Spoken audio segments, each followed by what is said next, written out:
appreciate it. So, do you have any marshmallows or graham crackers, chocolate? Maybe we can make s'mores. I'm just kidding. I just kind of had this thought that when people sit around bonfires, they typically camp or, I don't know, tell spooky stories. Do you have a spooky story? I have one. It's a true story. It's a story that happened to me and my brother. I've never told anyone it before, but if you want, I guess I could tell you. It'd be good to get it off my chest. I'm just a little nervous about telling it. Do you want to hear it?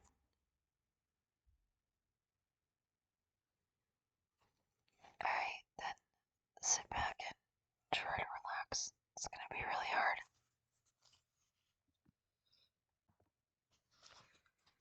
It's about me and my brother Josh.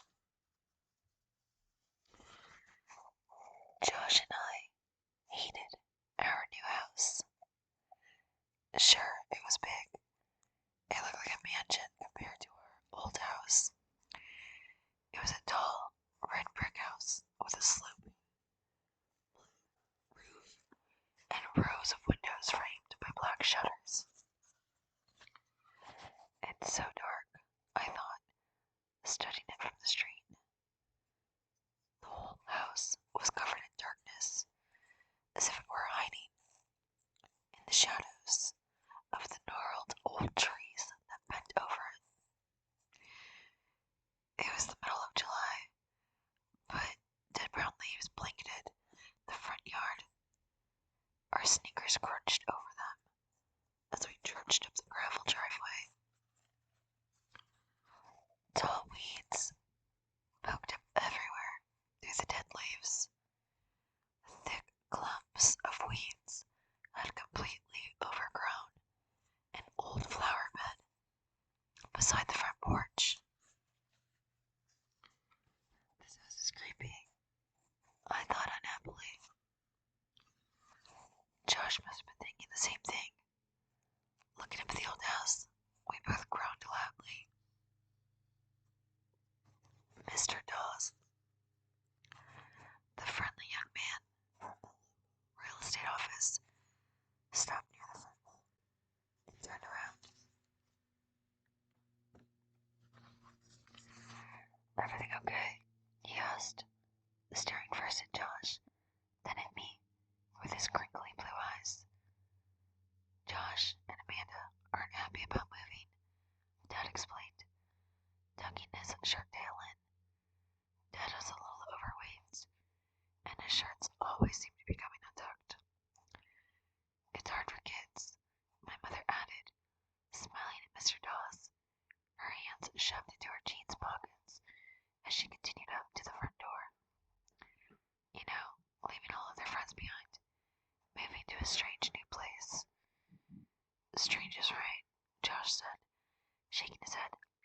This house is gross. Mr. Dawes chuckled. It's an old house, that's for sure, he said, patting Josh on the shoulder. It just needs some work, Josh, Dad said.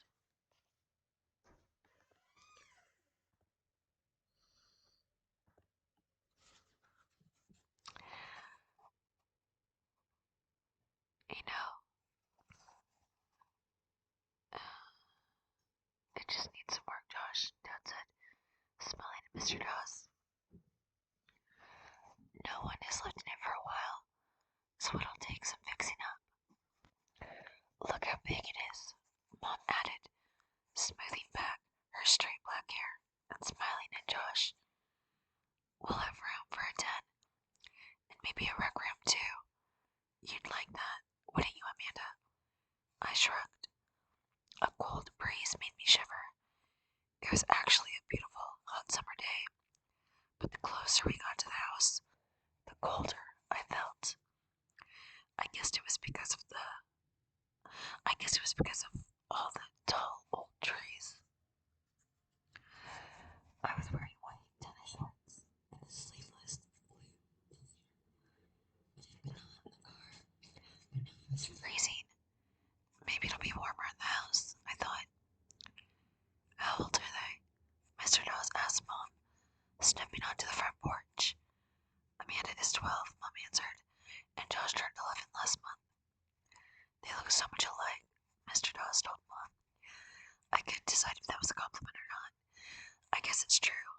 Josh and I are both tall and thin and have curly brown hair like Dad's. Everyone says we have serious faces. I really want to go home, Josh said, his voice cracking. I hate this place. My brother is the most impatient kid in the world, and when he makes up his mind about something, that's it. He's a little spoiled. At least I think so. Whenever he makes a big fuss about something, he usually gets his way. We may look alike, but we're really not that similar. I'm a lot more patient than Josh is, a lot more sensible. Probably because I'm older and because I'm a girl. Josh had grabbed Dad's hand and was trying to pull him. Let's go. Come on, Dad. Let's go. I knew this was one time Josh would get his way. We were moving to this house, no doubt about it. After all, the house was absolutely free. A great uncle of Dad's, a man we didn't even know, had died and left the house to Dad. And in his will, had passed and left the house to Dad in his will. I'll never forget the look on Dad's face when he got the letter from the lawyer. He let out a loud whoop and began dancing around the living room. Josh and I thought he'd flipped or something. My great uncle Charles has left us a house in his will, Dad explained, reading and rereading the letter. It's in a town called Dark Falls. Huh?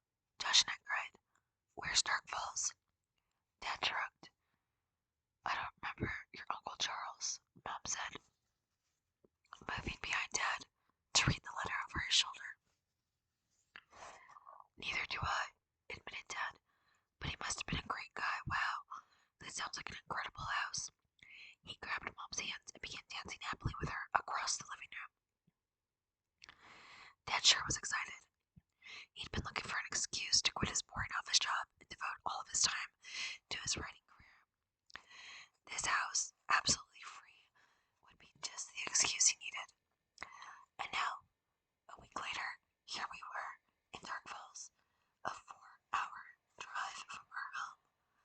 Seeing our new house for the first time. We hadn't even gone inside, and it was just our dad parked his car. Josh, stop me. Dad snapped impatiently. Sterling snapped his hand out of his grasp. Dad glanced helplessly at Mr. Dawes. I would say that he was embarrassed by the things he's carrying on. I decided maybe I could help. Let go, Josh, I said quietly, grabbing him by the shoulder. We promised we'd give Dark Falls a chance, remember? I already gave it a chance, Josh whined, not letting go of Dad's hand. This house is old and ugly, and I hate it. You haven't even gone inside, Dad said angrily.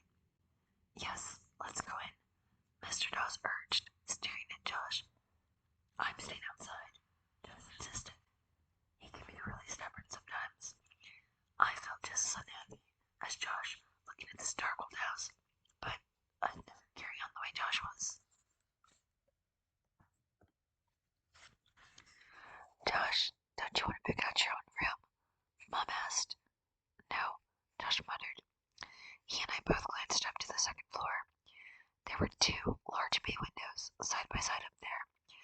They looked like 2 dark eyes staring back at us. How long have you lived in your present house? Mr. Dawes asked Dad. Dad had to think for a second. About 14 years, he answered.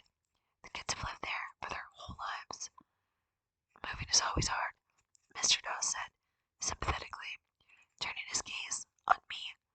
You know, Amanda, I moved here to Dark Falls just a few months ago. I didn't like it much either at first, but now I wouldn't live anywhere else. winked at me. He had a cute dimple in his chin when he smiled. Let's go inside. It's really quite nice. You'll be surprised. All of us followed Mr. Dawes, except Josh. Are there other kids on this block? Josh demanded. He made it sound more like a challenge than a question. Mr. Dawes nodded. The school's just 2 blocks away, he said, pointing up the street. See, Mom quickly got in. A short walk to school. No more long bus rides every morning. I liked the bus, Josh insisted. His mind was made up. He wasn't going to give my parents a break, even though we'd both promised to be open-minded about this move. I don't know what Josh thought he had to gain by being such a pain. I mean, Dad already had plenty to worry about. For one thing, he hadn't been able to sell our old house yet. I didn't like the idea of moving, but I knew that inheriting this big house was a great opportunity for us. We were so cramped in our little house, and once Dad managed to sell the old place, we wouldn't have to worry at all about money anymore. Josh should at least give it a chance. That's what I thought. Suddenly, from our car at the foot of the driveway, we heard Petey barking and howling and making a fuss. Petey is our dog, a white, curly-haired terrier, cute as a button, and usually well-behaved. He never minded being left in the car, but now he was yowling and yapping at full volume and scratching at the car window, desperate to get out.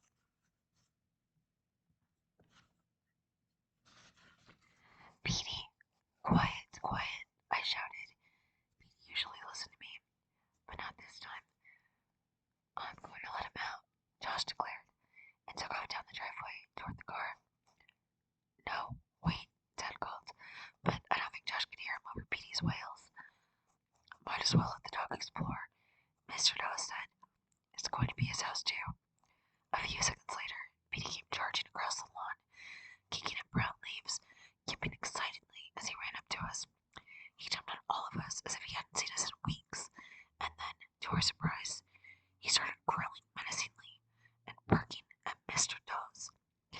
Petey, stop, Mom yelled. He's never done this, Dad said apologetically. Really, he's usually very friendly. He probably smells something on me. Another dog, maybe, Mr. Dawes said, loosening his striped eye, looking warily at our growling dog. Finally, Josh grabbed Petey around the middle and lifted him away from Mr. Dawes.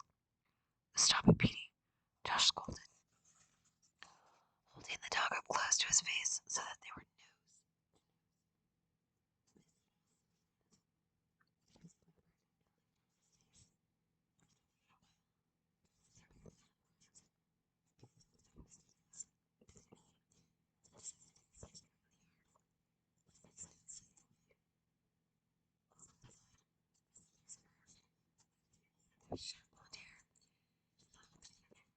Pushed it open. Mr. Dawes held the screen door open for us. I started to follow my parents into the house. I'll stay out here with Petey, Josh insisted from the block. Dad started to protest, but changed his mind. Okay, fine, he said, sighing and shaking his head.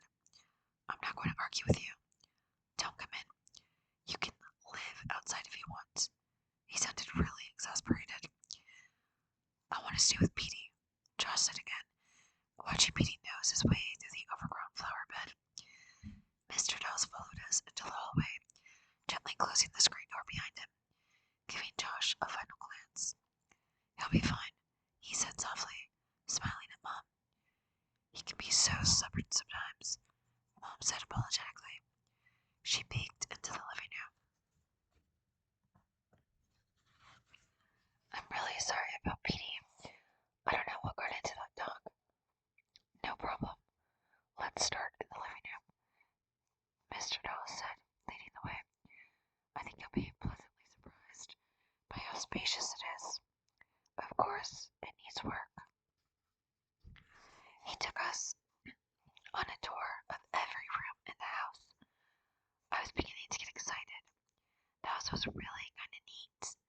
There were so many rooms and so many closets. And my room was huge and had its own bathroom,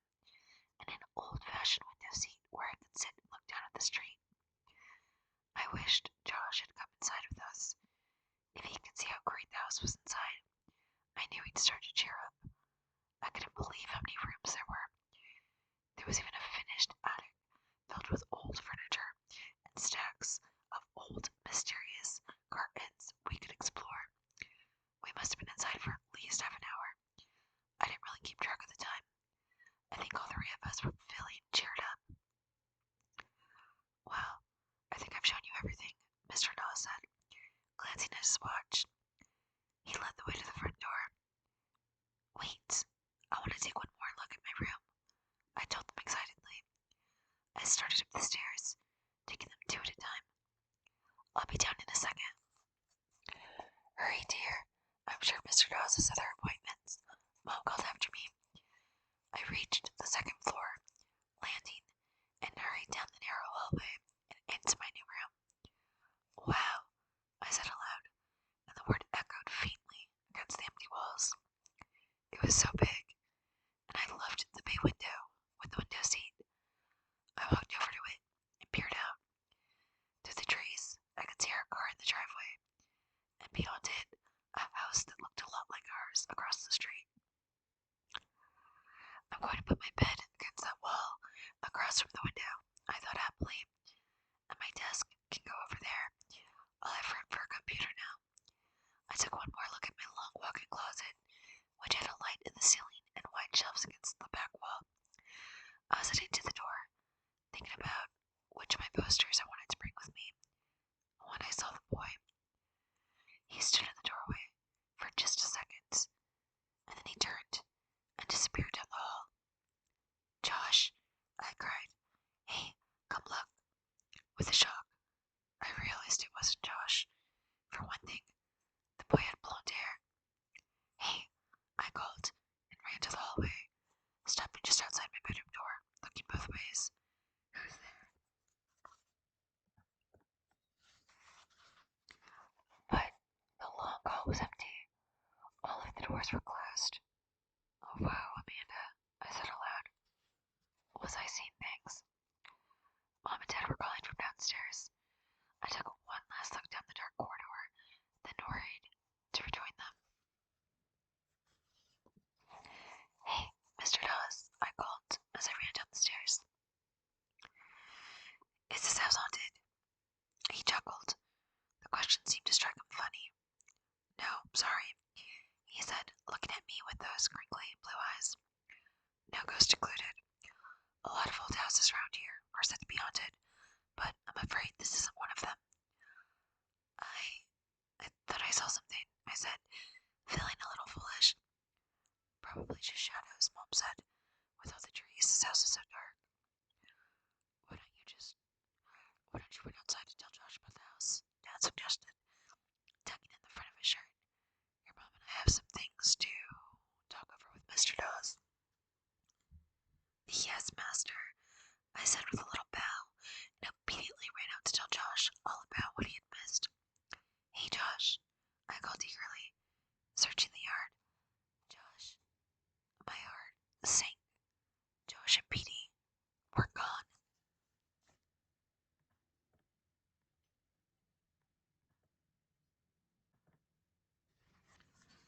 Josh.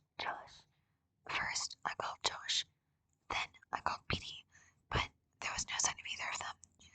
I ran down to the bottom of the driveway and peered into the car, but they weren't there. Mom and Dad were still inside talking with Mr. Dawes. I looked along the street in both directions, but there was no sign of them. Josh, hey Josh. Finally, Mom and Dad came hurrying out the front door, looking alarmed. I guess they heard my shouts. I can't find Josh or Petey, I yelled up to them from the street. Maybe they're around back, Dad shouted down to me. I headed up the driveway, kicking away dead leaves as I ran. It was sunny down on the street, but as soon as I entered our yard, I was back in the shade, and it was immediately cool again. Hey Josh, where are you?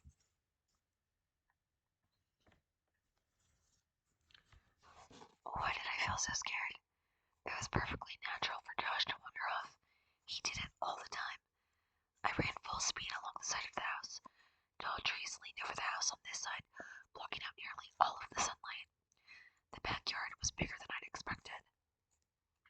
A long rectangle that sloped gradually down to a wooden fence at the back. Just like the front, this yard was a mass of tall weeds, poking up through a thick covering of brown leaves. A stone bird bath had toppled onto its side. Beyond it, I could see the side of the garage, a dark brick building that matched the house. Hey, Josh. He wasn't back here. I stopped and searched the ground for footprints or a sign that he had run through the thick leaves.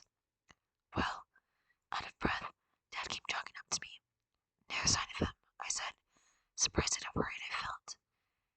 Did you check the car? He sounded more angry than worried. Yes, it's the first place I looked. I gave the backyard a last quick search. I don't believe Josh would just sneak off. I do, Dad said, rolling his eyes. You know your brother when he doesn't get his way. Maybe he wants us to think he's run away from home. He frowned. Where is he? Mom asked as we returned to the front of the house. Dad and I both shrugged. Maybe he made a friend and wandered off, Dad said. He raised a hand and scratched his curly brown hair. I could tell that he was starting to worry too. We've got to find him, Mom said, gazing down to the street. He doesn't know this neighborhood at all. He probably wandered off and got lost. Mr. Dawes locked the front door and stepped down off the porch, pocketing the keys. He couldn't have gotten far, he said, giving Mom a reassuring smile. Let's drive. I'm sure we'll find him. Mom shook her head and glanced nervously at Dad. I'll kill him, she muttered. Dad patted her on the shoulder.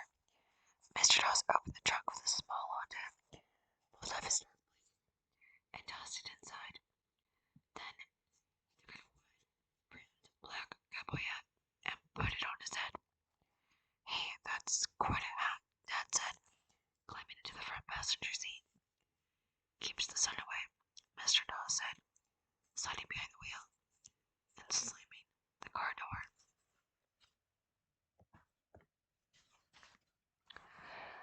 Mom and I got back. Glancing over at her, I saw that Mom was as worried as I was. We headed down the block in silence, all four of us staring out the car windows. The houses we passed all seemed old. Most of them were even bigger than our house.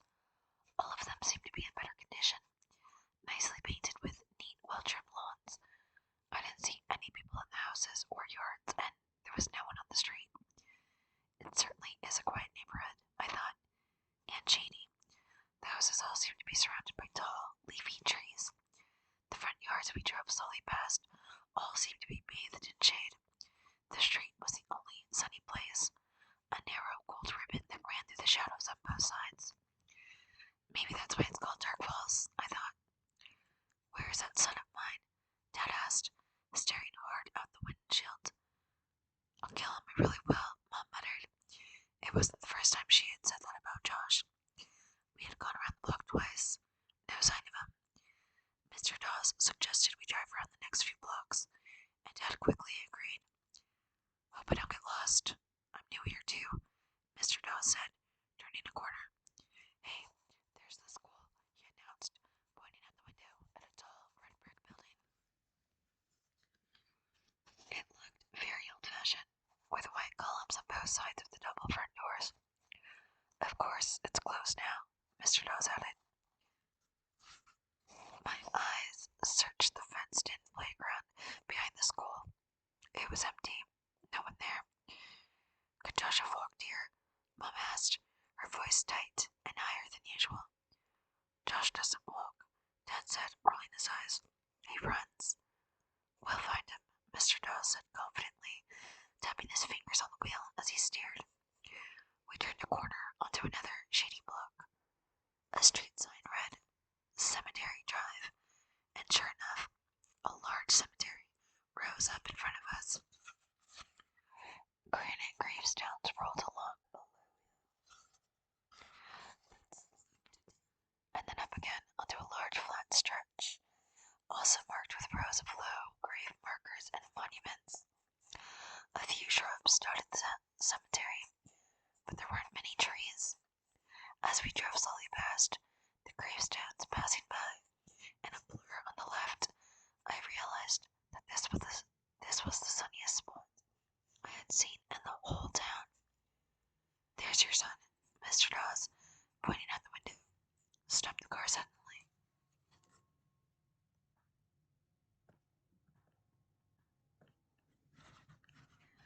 Oh, thank goodness, Mom exclaimed, leaning down to see out the window on my side of the car.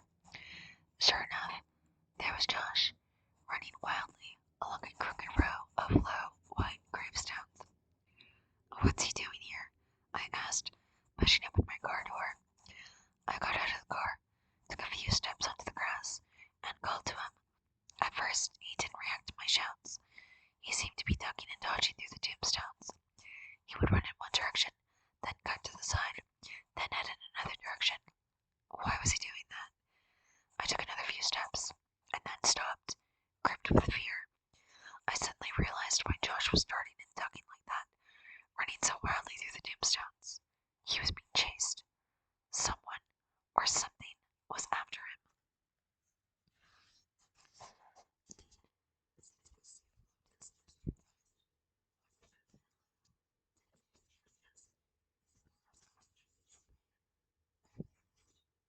Completely backward.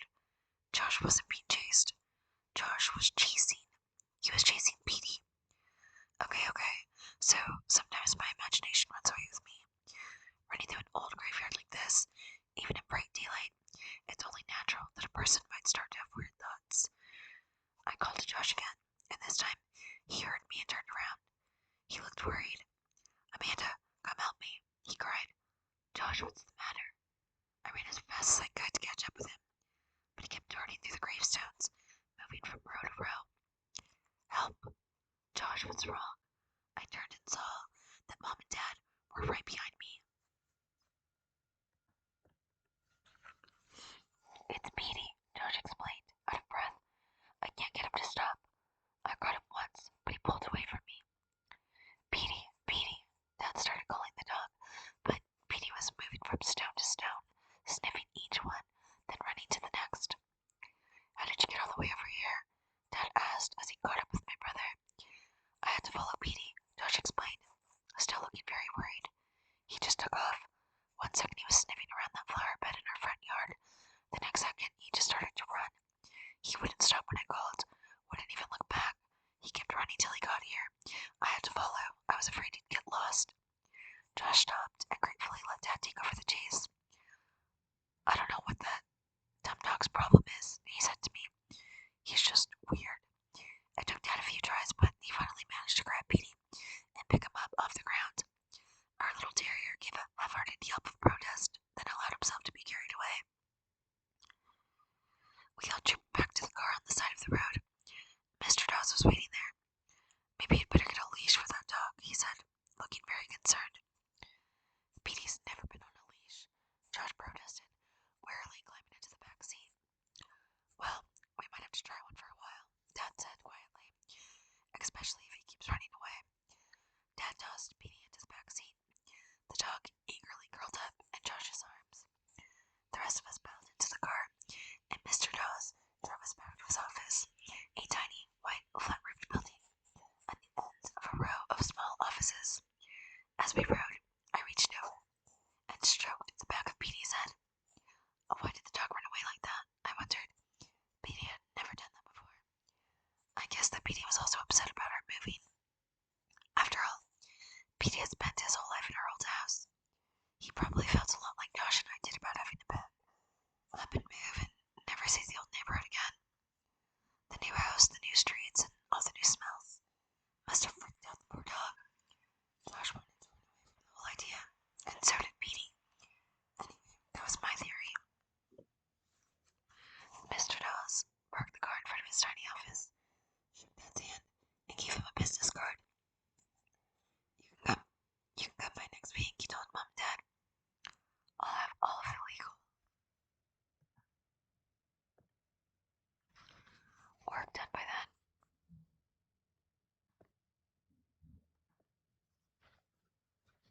You can move at any time. He pushed open the car door and, giving us all a final smile, prepared to climb out. Compton Dawes, Mom said, reading the white business card over her dad's shoulder. That's an unusual name. Is Compton an old family name? Mr. Dawes shook his head. No, he said. I'm the only Compton in my family. I have no idea where the name comes from. No idea at all. Maybe my parents didn't know how to spell Charlie. Chuckling at his terrible joke, he climbed out of the car, lowered the wide black Stetson hat on his head, pulled his blazer from the trunk, and disappeared into the small white building. Dad climbed behind the wheel, moving the seat back to make room for his big stomach. Mom got up front, and we started the long drive home. I guess you and Petey had quite an adventure today, Mom said to Josh, rolling up her window with his head I guess, Josh said without enthusiasm. Petey was down to sleep in his lap, snoring quietly. You're going to love your room, I told Josh. The whole house is great, really. Josh stared at me thoughtfully, but didn't answer. I poked him in the ribs with my elbow. Say something. Did you hear what I said? But the weird, thoughtful look didn't fade from Josh's face. The next couple of weeks crawled by. I walked around the house thinking about how I'd never see my room again, how I'd never eat breakfast in this kitchen again, how I'd never watch TV in the living room again. Morbid stuff like that. I had this sick feeling when the movers came one afternoon and delivered a tall stack of cartons. Time to pack up. It was really happening. Even though it was the middle of the day, I went up to my room and flopped down in my bed. I didn't nap or anything. I just stared at the ceiling for more than an hour, and all these wild, unconnected thoughts ran through my head like a dream, only I was awake. I wasn't the only one who was nervous about the move. Mom and Dad were snapping at each other over nothing at all. One morning they had a big fight over whether the bacon was too crispy or not. In a way, it was funny to see them being so childish. George was acting really sullen all the time. He hardly spoke a word to anyone, and Petey sulked too. The dumb dog wouldn't even pick himself up and come over to me when I had some table scrubs for him. I guess the hardest part about moving was saying goodbye to my friends. Carol and Amy were away at camp, so I had to write to them. But Kathy was home, and she was my oldest and best friend, and the hardest to say goodbye to. I think some people were surprised that Kathy and I had stayed such good friends. For one thing, we look so different. I'm tall, and thin, and dark, and she's fair-skinned with long blonde hair and a little chubby, but we've been friends since preschool, and best friends since 4th grade. When she came over the night before the move, we were both terribly awkward. Kathy, you shouldn't be nervous, I told her. You're not the one who's moving away forever. It's not like you're moving to China or something, she answered, chewing hard on her bubblegum. Dark Falls is only 4 hours away, Amanda. We'll see each other a lot. Yeah, I guess, I said, but I didn't believe it. 4 hours away was as bad as being in China, as far as I was concerned. I guess we can still talk on the phone, I said glumly. She blew a small green bubble, then sucked it back into her mouth. Yeah, sure, she said, pretending to be enthusiastic. You're lucky, you know, moving out of this grimy neighborhood to a big house. It's not a grimy neighborhood, I insisted. I don't know why I was defending the neighborhood. I never had before. One of our favorite pastimes was thinking of places we'd rather be growing up. School won't be the same without you, she sighed, curling her legs under her on the chair. Who's going to slip me the answers in math? I laughed. I always slipped you the wrong answers. But it was the thought that counted, Kathy said. And then she groaned. Ugh, junior high. Is your new junior high part of the high school or part of the elementary school? I made a disgusted face. Everything's in one building. It's a small town, remember? There's no separate high school. At least I didn't see one. Bummer, she said. Bummer was right. We chatted for hours until Kathy's mom called and said it was time for her to come home.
and started to lick my hand.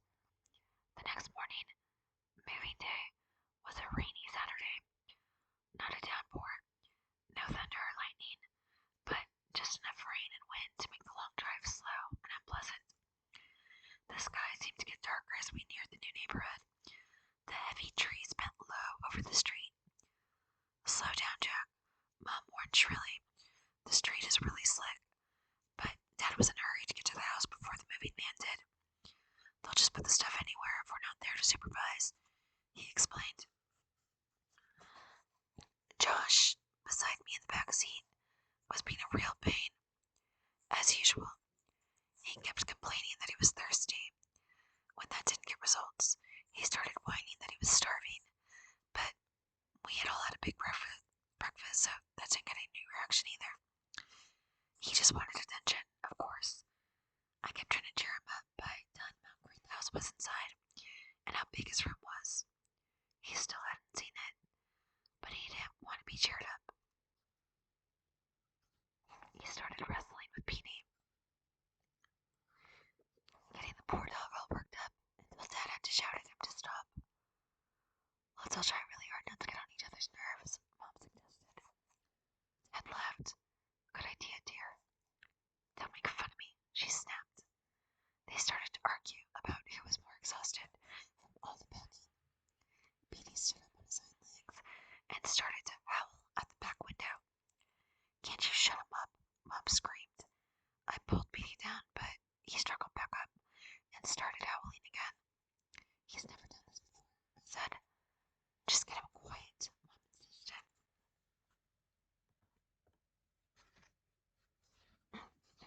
I pulled Petey down by his hind legs, and Josh started to howl. Mom turned around and gave him a dirty look. Josh didn't stop howling, though. He thought he was a riot. Finally, Dad pulled the car up the driveway of the new house. The tires crunched over the wet gravel. Rain pounded on the roof. Home, sweet home, Mom said. I couldn't tell if she was being sarcastic or not. I think she was really glad the long car ride was over. At least we beat the movers, Dad said, glancing at his watch. Then his expression changed. Hope they're not lost. It's as dark as night out there, Josh complained. Petey was jumping up and down in my lap, desperate to get out of the car. He was usually a good traveler, but once the car stopped, he wanted out immediately. I opened my car.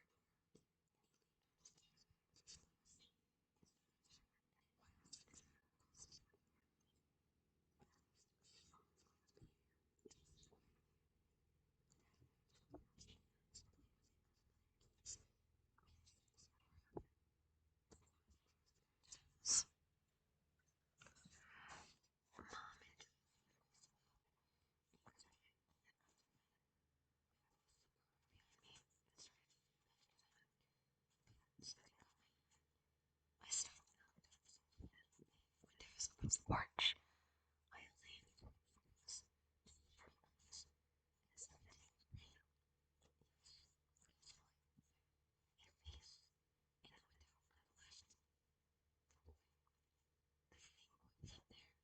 Staring down at me.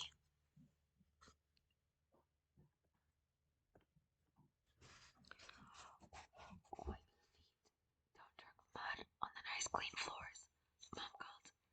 Her voice echoed against the bare walls of the empty living room. I stepped into the hallway. The house smelled of paint. The painters had just finished on Thursday. It was hot in the house, much hotter than outside.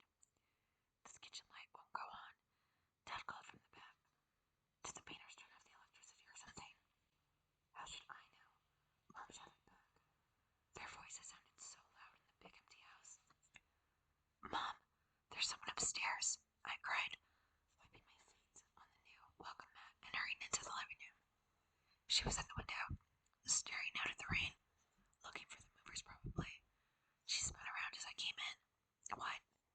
There's a boy upstairs. I saw him in the window, I said, struggling to catch my breath.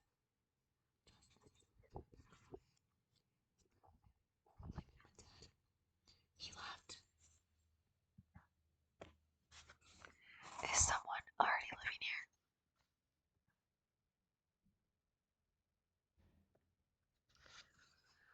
There's no one upstairs, Mom said, rolling her eyes. Are you two going to give me a break today or what? What did I do? Josh whined.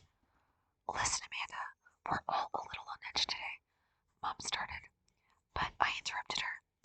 I saw his face, Mom, in the window. I'm not crazy, you know. Says who? Josh cracked. Amanda, Mom bit her lip. She always did when she was exasperated. You saw a reflection of something. Of a tree, probably. She turned back to the window. The rain was coming down in sheets now, the wind driving it noisily against the large picture window. I ran to the stairway, covered my hands over. Who's up there? No answer. Who's up there? I called a little louder. Mom had her hands over her ears. Amanda, please. Josh had disappeared into the dining room. He was finally exploring the house. There's someone up there, I insisted, and impulsively, I started up the wooden stairway, my sneakers thudding loudly on the bare steps. Amanda, I heard Mom call after me, but I was too angry to stop. Why didn't she believe me? Why did she have to say it was a reflection of a tree I saw up there? I was curious. I had to know who was upstairs. I had to prove Mom wrong. I had to show her I hadn't seen the stupid reflection. I guess I can be pretty stubborn too. Maybe it's a family trait. The stairs squeaked and creaked under me as I climbed. I didn't feel at all scared until I reached the second landing. Then I suddenly had this heavy feeling in the pit of my stomach.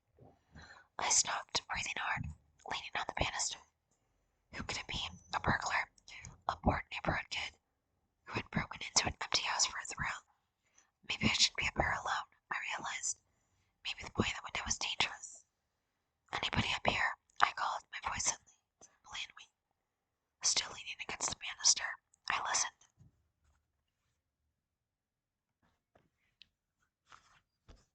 And I could hear footsteps scampering across the hallway. No, not footsteps. The rain. That's what it was. The patter of rain against the slate shingled roof. For some reason, the sound made me feel a little calmer. I let go of the banister and stepped into the long, narrow hallway. It was dark up here, except for a rectangle of gray light from a small window at the other end. I took a few steps, the old wooden floorboards creaking noisily beneath me. Anybody up here? Again, no answer. I stepped up to the first doorway on my left. The door was closed. The smell of fresh paint was suffocating. There was a light switch on the wall near the door. Maybe it's for the hall light, I thought. I clicked it on, but nothing happened. Anybody here? My hand was trembling as I grabbed the doorknob. It felt warm in my hand and damp. I turned it and, taking a deep breath, pushed open the door. I peered into the room. Gray light filtered in through the bay window. A flash of lightning made me jump back. The thunder that followed was a dull, distant roar. Slowly and carefully, I took a step into the room, then another. No sign of anyone. This was a guest bedroom, or it could be Josh's room if he decided he liked it. Another flash of lightning. The sky seemed to be darkening. It was pitch black out there, even though it was just after lunchtime. I backed into the hall. The next room down was going to be mine. It also had a bay window that looked down on the front yard. Was the boy I saw staring down at me in my room? I crept down the hall, letting my hand run along the wall for some reason, and stopped outside my door, which was also closed. Taking a deep breath, I knocked on the door. Who's in there? I called. I listened. Silence.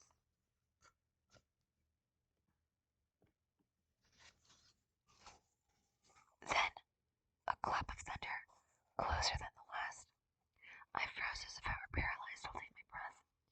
It was so clear, loud and damp, and the smell of paint was making me dizzy. I moved the doorknob. Anybody in there? I started to turn the knob when the boy called out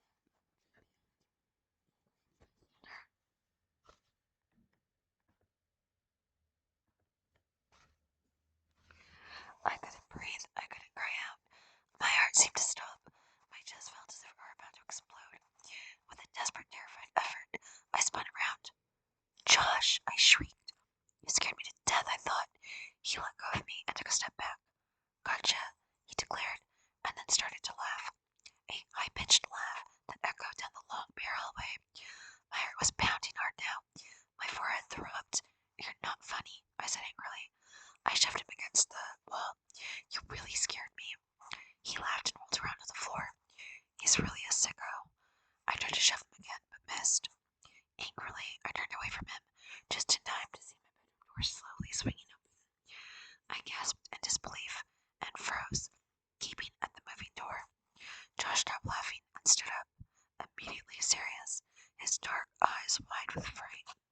Who's there? I demanded, a bit more forcefully. Again, I could hear whispering, someone moving about. Josh had backed up against the wall and was edging away toward the stairs. He had an expression on his face I'd never seen before. Sheer terror. The door, creaking like a door in a movie-haunted house, closed a little more. Josh was nearly to the stairway. He was staring at me, violently motioning with his hand for me to follow.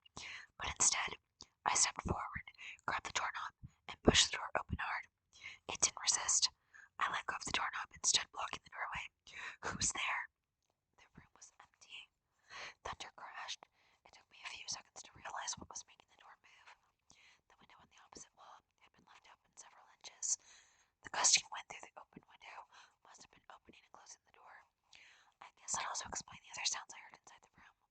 The sounds I thought were whispers. Who had left the window open? The painters, probably. I took a deep breath and let it out slowly, waiting for my pounding heart to settle down to normal. Feeling a little foolish, I walked quickly to the window and pushed it shut. Amanda, are you all right? Joshua whispered from the hallway. I started to answer him, but then I had a better idea. He had practically scared me to death a few minutes before. Why not give him a little scare? He deserved it.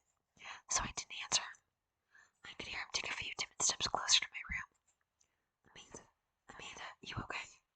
I tiptoed over to my closet, pulled the door open a third of the way. Then I lay down flat on the floor on my back. With my head and shoulders hidden inside the closet, and the rest of me out in the room. Amanda, Josh sounded very scared. I moaned loudly. I knew when he saw me sprawled on the floor like this, he'd totally freak out. Amanda, what's happening? He was in the doorway now. He'd seen me. He'd see me any second now, lying in the dark room, my head hidden from view, the lightning flashing impressively and the thunder cracking outside the old window. I took a deep breath and held it to keep from giggling. Amanda, he whispered, and then he must have seen me because he uttered a loud "huh," and I heard him gasp, and then he screamed at the top of his lungs. I heard him running down the hall to the stairway shrieking, "Mom, Dad," and I heard his sneakers thudding down the wooden stairs with him screaming and calling all the way down. I snickered to myself. Then, before I could pull myself up, I felt a rough, warm tongue licking my face, sucking my cheeks, licking my eyelids, licking me frantically, to let me know that everything was okay. Petey, Petey, I cried, laughing and throwing my arms around the sweet dog. Stop, you're getting me all sticky. But he wouldn't stop. He kept on licking fiercely. The poor dog is nervous too, I thought. Come on, Petey. Shape up, I told him, holding his panting face away with both my hands. There's nothing to be nervous about. This new place is going to be fun. You'll see.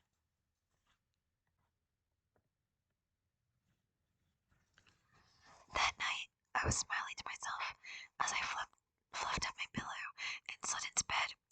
I was thinking about how terrified Josh had been that afternoon. How frightened he looked even after I came prancing down the stairs, perfectly okay. How angry he was that I'd fooled him. Of course, Mom and Dad didn't think it was funny. They were both nervous and upset because the moving van had just arrived an hour late. They forced Josh and me to call it first. No more scaring each other. It's not to get scared in this creepy old place, Josh muttered, but we reluctantly agreed not to play any more jokes on each other, if we could possibly help it. The men, complaining about the rain, started carrying in all of our furniture. Josh and I helped show them where we wanted stuff in our rooms. They dropped my dresser on the stairs, but it only got a small scratch. The furniture looked strange and small in this big house. Josh and I tried to stay out of the way while Mom and Dad worked all day, arranging things, emptying cartons, putting clothes away. Mom even managed to get the curtains hung in my room. What a day. Now, a little after 10 o'clock, trying to get to sleep for the first time in my new room, I turned onto my side, then onto my back. Even though this was my old bed, I couldn't get comfortable. Everything seemed so different, so wrong. The bed didn't face the same direction as in my old bedroom. The walls were bare. I hadn't had time to hang any of my posters. The room seemed so large and empty. The shadows seemed so much darker. My back started to itch. itch, and then I suddenly felt itchy all over. The bed is filled with bugs, I thought, sitting up, but of course that was ridiculous. It was my same old bed with clean sheets. I forced myself to settle back down and close my eyes. Sometimes when I can't get to sleep, I count silently by twos, picturing each number in my mind as I think of it. It usually helps to clear my mind so that I can drift off to sleep. I tried it now, burying my face in the pillow, picturing the numbers rolling past. 4, 6, 8. I yelled loudly, still wide awake at 20. I yelled loudly, still wide awake at 2:20. I'm going to be awake forever, I thought. I'm never going to be able to sleep in this new room. But then, I don't know how long I slept, an hour or two at most. It was a light, uncomfortable sleep. Then something woke me. I sat straight up, startled. Despite the heat of the room, I felt cold all over. Looking down to the end of the bed,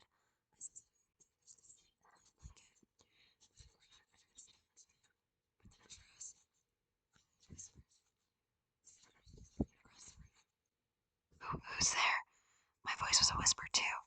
I grabbed my covers and pulled them up to my chin. The room came into focus as my eyes the long sheer curtains from my old room that my mother had hung that afternoon were fluttering at the window. So, that explained the whispers. The pillow must have woken me up.